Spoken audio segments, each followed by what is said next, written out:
Je travaillais dans l'agriculture, j'ai travaillé pendant presque 30 ans en tant que technicien agricole. J'étais de ceux qui conseillaient de rentrer dans ce qu'on appelle aujourd'hui l'agriculture conventionnelle. Dans tout ce qu'on a pu faire, dans tout ce qu'on a pu, dans toutes les actions, je dirais, néfastes vis-à-vis de l'environnement qu'on a pu avoir, il y a eu notamment la destruction des zones humides. Le nombre de revues scientifiques, d'expertises, d'expériences nous ont montré que ces zones humides avaient véritablement un rôle essentiel dans le grand cycle de l'eau.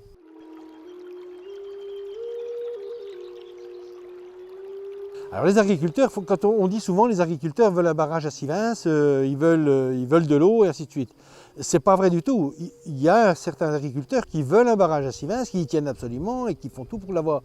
Mais il y a un grand nombre d'agriculteurs qui ne veulent pas entendre parler de barrage, qui nous disent non, non, le problème il n'est pas là. Nous, c'est pas ça qu'on veut, on veut autre chose que ce barrage. Et on en revient à ces circuits courts. L'agroécologie, c'est garder les sols vivants en quelque sorte et essayer de protéger les terres arables. Donc protéger les terres arables, c'est essayer donc déjà de ne pas les détruire, de les garder vivantes, mais aussi de ne pas leur faire produire plus que ce qu'elles ne peuvent. On se rend compte que aujourd'hui, ce qui va nous sortir du gué, c'est d'entrer dans la philosophie de la régénération des sols autour du cycle du carbone. Le stockage de carbone, c'est une conséquence de pratiques agricoles favorables à la vie et à la poursuite de l'humanité, quoi. Oui. En fait, ce n'est pas vrai. Ça permet de lutter contre le changement climatique.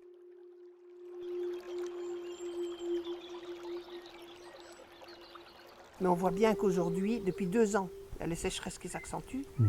Faire du stockage par des réservoirs, c'est devenu une fausse bonne idée, en fait. Il faut se rendre compte de ça, c'est une fausse bonne idée. Il faut stocker l'eau par les sols et essayer de garder les zones humides. Fabienne Gomez, je suis paysanne polyculture élevage dans la commune de Saint-Nofary. J'élève porc, gascon et vache à viande. Il y a un peu différentes races, du blond, enfin bon, plusieurs races. Je suis sur une SAU de 40 hectares, entre prairies, céréales, légumineuses, tournesol, oléagineux.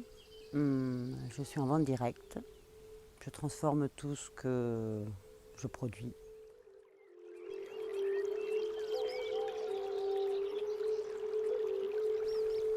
En agriculture biologique, enfin moi je fonctionne, à part le fumier de mes animaux, j'ai aucun intrant. Donc j'essaye de ne pas épuiser la vie du sol. Et donc j'essaie de mettre des rotations en place et surtout maintenir un sol assez équilibré et ne pas l'épuiser, quoi. Essayer de le garder comme on l'a trouvé ou l'améliorer si possible.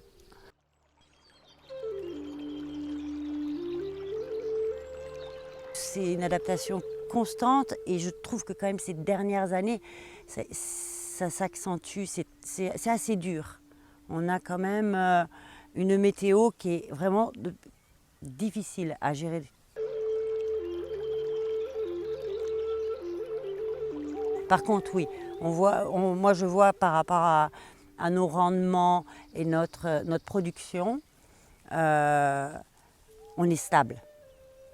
On est relativement stable par rapport aux chimistes.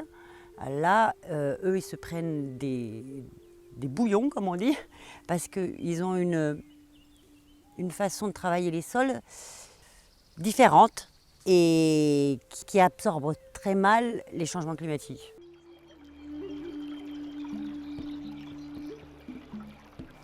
Alors non, moi j'irrigue pas. J'ai une petite retenue avec des terres que je loue.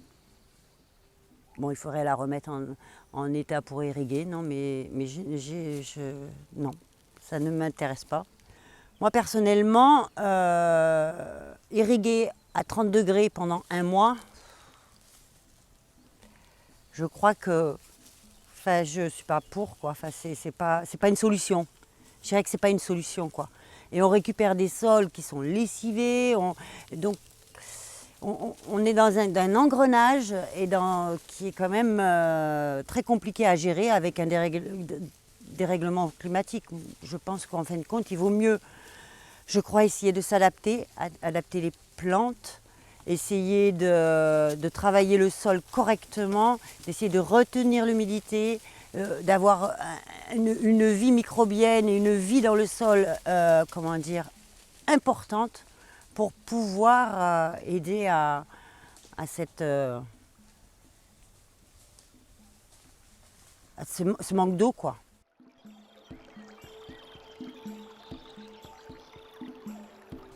J'ai la maison qui surplombe une vallée où il y a des grands pivots, des grands champs en plaine.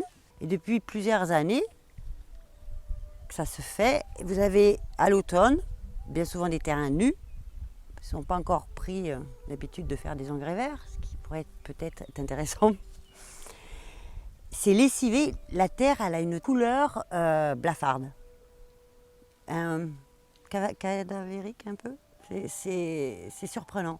Et depuis plusieurs années que je suis là, tu vois la couleur de la terre, et bien, elle devient de plus en plus, ouais, comme si vous aviez la nausée, quoi, de la même façon.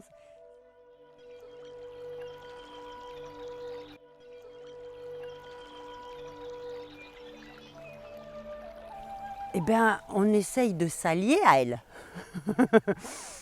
Pour moi, mon environnement, c'est mon allié en agriculture. Il faut que ce soit mon allié parce que si elle n'est pas là, je ne suis pas grand-chose.